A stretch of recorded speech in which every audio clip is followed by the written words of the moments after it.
Planet Reddit. Today's story is...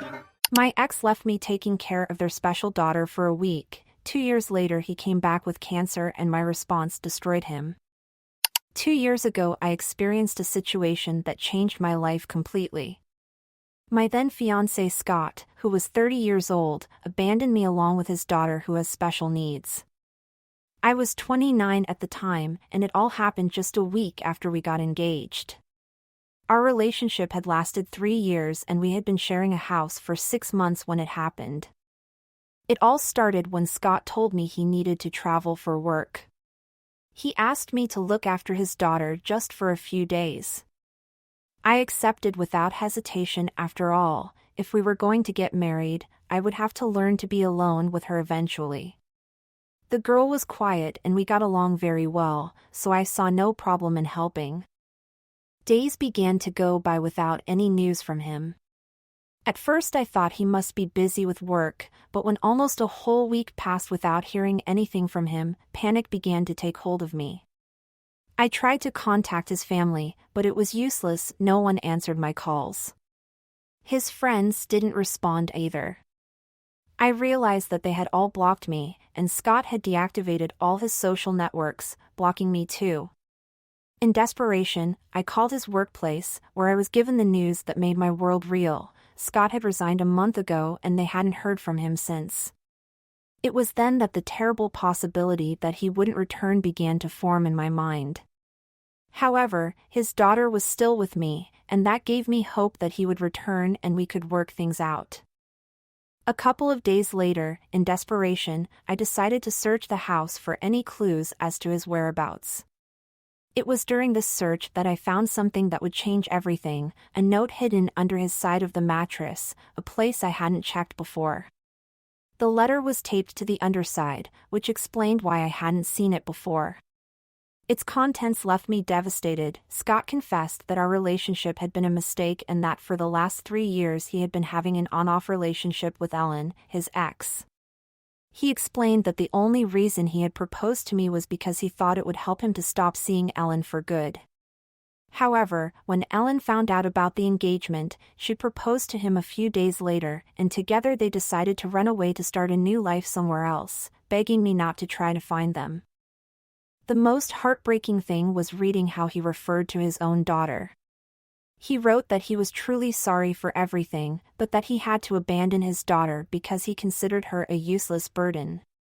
He said she was a total burden to them and that they could no longer handle the situation. They were leaving it up to me to either adopt her or do what I thought was appropriate, as they had finished with the responsibility and wanted to live the life they had always wanted. Although the letter broke my heart, I didn't even have time to properly mourn because I had to act urgently. I contacted Child Protection Services immediately, as the child had clearly been abandoned and I didn't know what else to do. Adoption was not a viable option for me at that time. I didn't feel ready to be a single mother. If Scott had been by my side, the situation would have been completely different, but alone I couldn't take on that responsibility. Besides, the way they had left me with her only made the whole situation worse.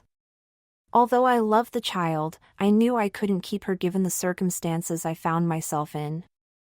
When Child Protective Services became involved, the paternal grandparents were forced to respond. They could ignore me, but not the authorities. However, they made it very clear that they were not prepared to take on this responsibility.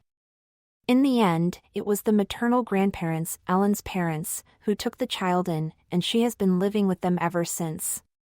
Once it was confirmed that the child was safe, several attempts were made over a period of months to locate the parents, but as it was not considered a priority case, they eventually gave up the search. It was clear that Scott and Ellen did not want to be found, and even if they were, the note made it clear that they did not want to have any relationship with their daughter. About a year after her departure, a court terminated their parental rights and Ellen's parents were appointed legal guardians of the child. I keep in touch with Ellen's parents and it reassures me to know that the child is being well cared for. As you would expect, dealing emotionally with Scott's abandonment was extremely difficult, but somehow I managed to move on. 2 years have passed, and although I have largely managed to get over it, I still have serious trust issues with all people. I am still living in the same house, and last week Scott and Ellen had the nerve to show up at my door. I decided to open the door because I really wanted to hear what they had to say after 2 whole years. They began by apologizing through their tears, admitting that they had made a terrible mistake and that they now felt ready to be parents. They wanted their daughter back and were willing to compensate me financially. They offered to write a check for any amount I asked for in exchange for my help. I don't know exactly what provoked me, but their naivety in thinking they could simply buy my forgiveness with money infuriated me. I told them it was too late, that I had handed their daughter over to social services 2 years ago and that I had no idea of her whereabouts. I told them that if they were looking for their daughter, they were knocking on the wrong door because, as far as I was concerned, they no longer had a daughter. I closed the door while they sobbed and begged me to talk to them in the hallway.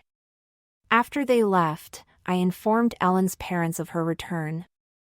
When I talked to my parents about what happened, I was surprised by their reaction.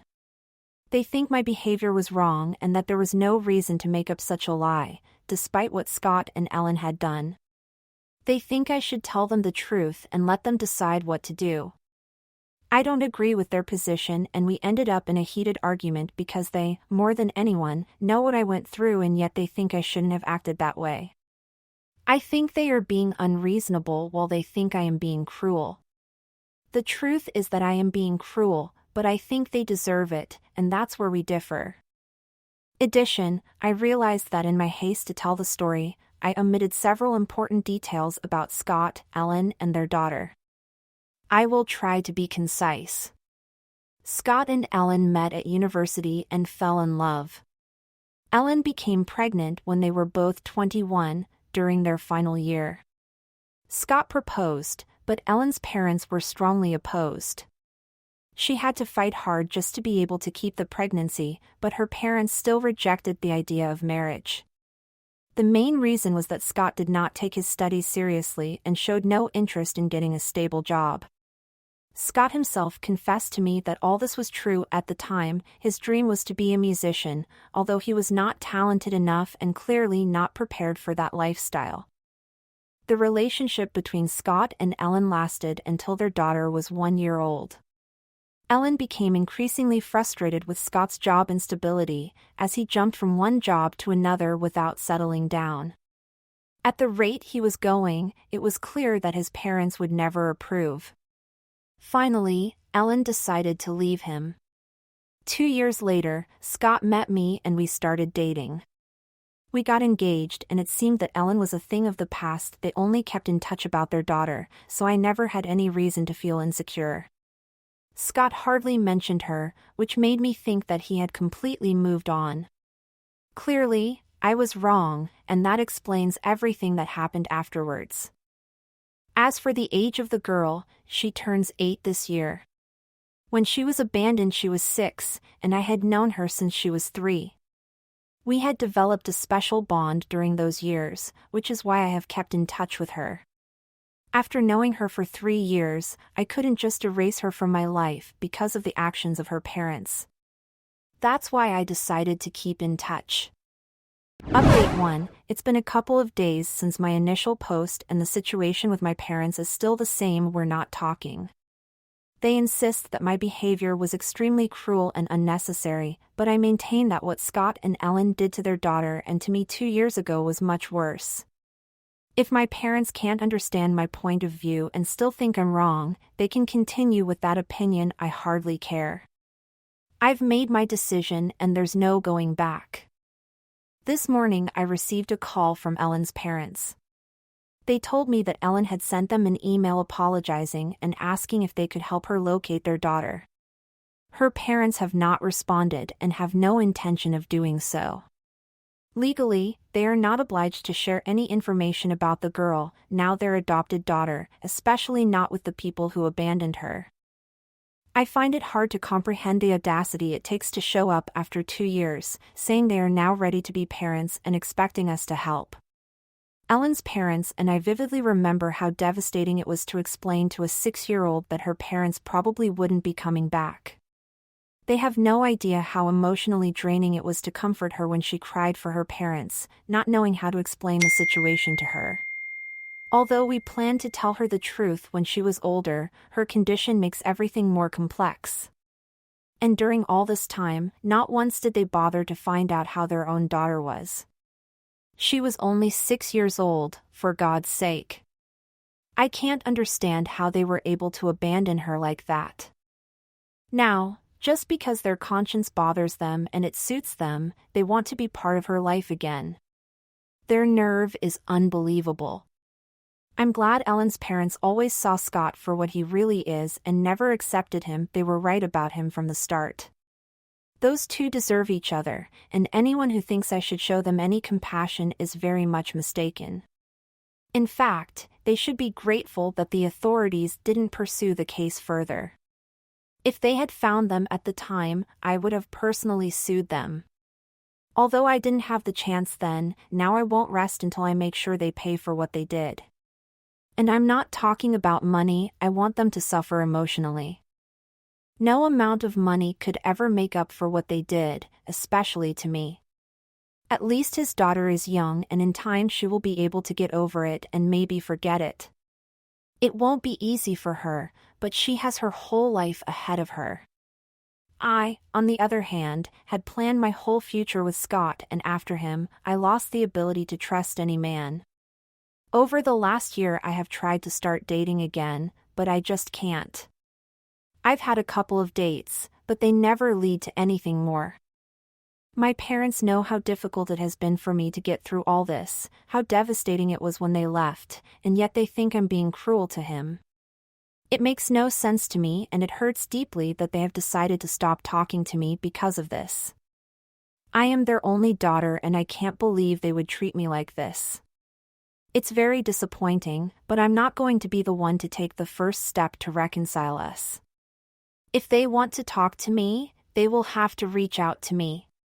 In the meantime, I am grateful to have this platform to talk about my problems anonymously, as I haven't even been able to tell my friends about this. It feels too personal and, after my parents' reaction, I don't know what to expect from others. I don't need any more drama in my life right now, so for the time being I will keep all of this to myself. Update 2. It's been a few days since my last update. As Ellen's parents did not respond to her email, she decided to show up at their house unannounced. She went alone, without Scott, and after her visit, her parents called me to tell me what happened. When Ellen arrived, they refused to let her in and told her that they didn't want anything to do with her, and that if she was looking for their daughter, she was only going to be disappointed because she wasn't with them. Luckily, the girl was having a nap at the time, so there was no risk of her discovering her.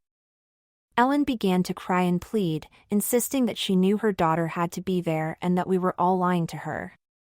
She said that although she knew she had made a mistake, as a mother she had the right to see her daughter.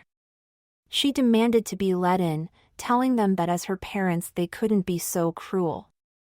The argument escalated, and when they closed the door, Ellen started to hit her, but fortunately her daughter did not wake up. I think it would have been very traumatic for her to witness that.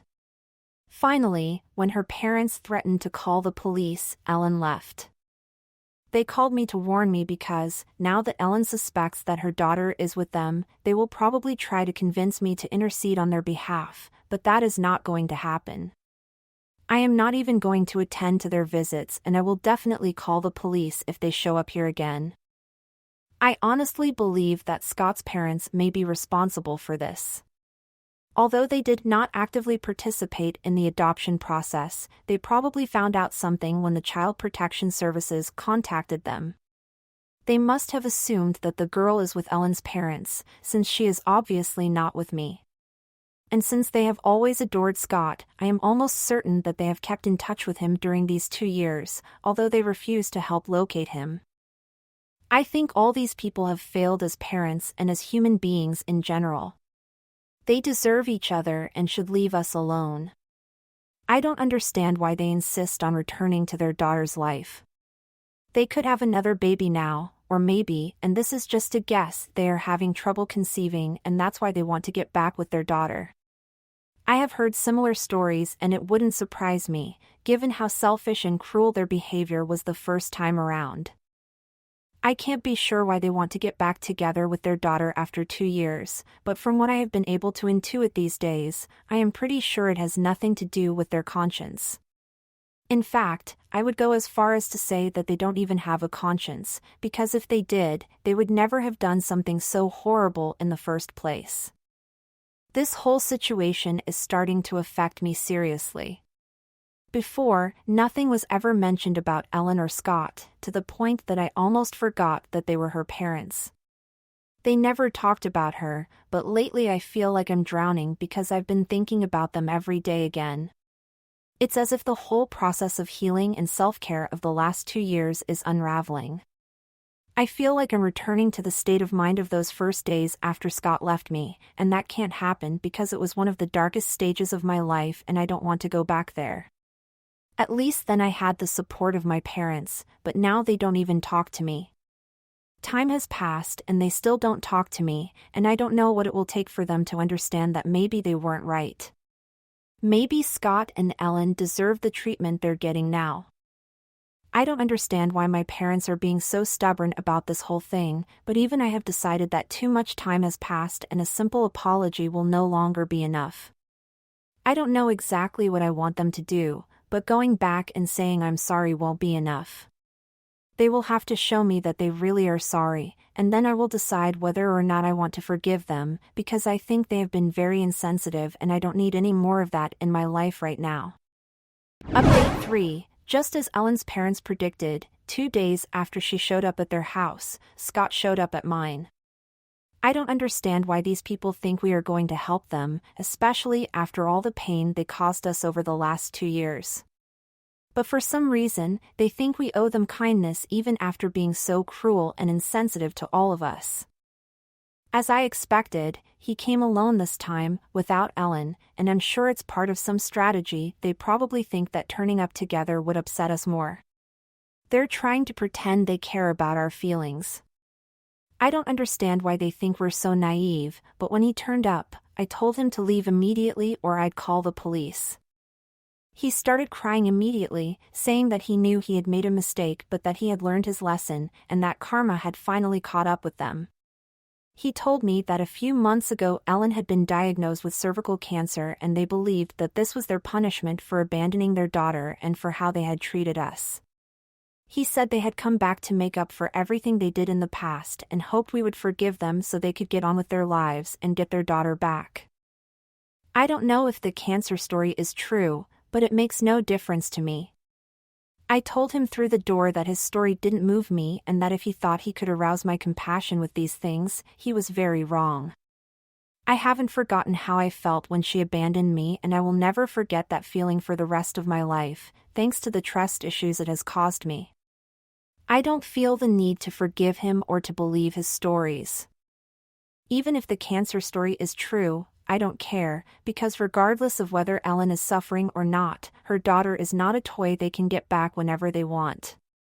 They may have found out where she is and with whom, but if he was here to convince me to talk to Ellen's parents so they would give the girl back to them, he was seriously mistaken. I wasn't going to do any of that and my decision was final. I didn't want to hear anything else. I gave him 30 seconds to get off my property. I already had the phone in my hand to call the police when he told me he was leaving, but I needed him to know that I wasn't lying. He insisted that everything he had said was true and that he really regretted everything I had to go through, what Ellen's parents had to go through. He confirmed what I already knew, that his parents had told him that it was probably Ellen's parents who had adopted their daughter. He told me that Ellen had already visited them but had not managed to see her daughter even once, so they had thought that at least I would have some sympathy for them, knowing their situation, and would arrange a meeting between parents and daughter by talking to Ellen's parents, as they seemed to like me. Although it was clear that she had no interest in helping them, she told me that she was leaving because she didn't want any trouble with the police, especially after everything that had happened in the past.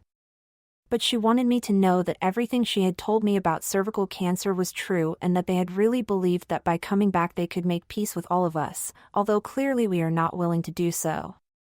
He explained that Ellen hadn't mentioned anything about this when she visited her parents because she didn't want to worry them too much, but now he thought they wouldn't even care, so he asked me to tell them as a last favor. If he didn't even want to do that, he would accept it, and within the next week they would come home and never bother us again. He left without me having to call the police and, to be honest, now I don't know what to do. I felt like I needed to get this off my chest, and I guess I'll have to decide whether or not to talk to Ellen's parents about what they said to me. Eventually I think I'll have to, so we'll see what happens. Update 4. The week is over and, if Ellen and Scott kept their word about leaving, they have probably already returned home. After my last conversation with Scott, there were no further attempts to contact us. I spoke to Ellen's parents about everything they told me, including the cervical cancer. Although they seemed very shocked and saddened by the news, they said they are not going to contact her, at least not for now. Their granddaughter is their top priority, and although they may reconsider in the future, for now it is too recent and painful to think about. Besides, we only have Scott's word as proof, and while I don't want to minimize the experience of any cancer survivor, my opinion of these two is not high enough to believe that they wouldn't use something like this to get our sympathy and get us to contact them again. So now we're back to our normal lives, with one exception: my parents still won't talk to me, but I guess I'll get used to it. Luckily, I shared everything that was happening with a group of my friends and they all supported me. They were very upset with my parents' reaction and told me I did the right thing in cutting off communication with them. So now I'm not going to worry about anyone else. I'm going to focus on my own mental health and try to repair all the damage that has been done in the last few weeks.